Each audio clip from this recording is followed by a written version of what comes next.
Gruba da herkese anlatsın. Sen ben Nizam ya. Aldan sonra Muhammed Bey. Nasıl bir...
Suriye'de yaşanan iç savaş sonrasında özellikle Kobani ve Afrin bölgesinde ciddi manada halkın ve vatandaşların orada mağduriyet yaşadığını bizzat Umut Kervanı yetkilileri olarak yerinde tespit ettik.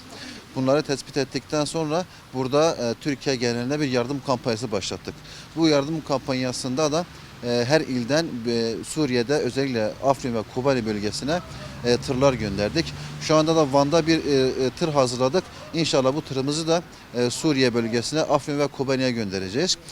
Tırımızın içerisinde temel gıda maddeleri başta olmak üzere giyim maddeleri, temizlik maddeleri, hijyen maddeleri, hijyen paketleri ve kışlık gibi malzemeler var.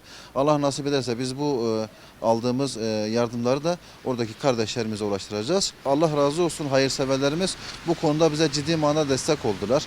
Özellikle Vanlı hayırseverlerimize birebir giderek kendilerine Suriye'deki olaydan bahsettik.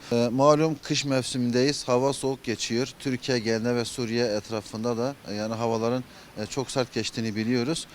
Bunun üzerine biz de hayırseverlerimize durumu izah ettik. Onlar da duyarsız kalmadılar. Suriye'ye gidecek olan tırımıza her türlü konuda yardım yaptılar. Onlar da bu konuda bize gerek ısıtıcı olsun, gerek battaniye olsun, gerek kömür olsun gibi konularda Allah razı olsun bize destek verdiler. Rabbim yapmış oldukları hayırları dergah hizmetinde kabul ve makbul buyursun inşallah.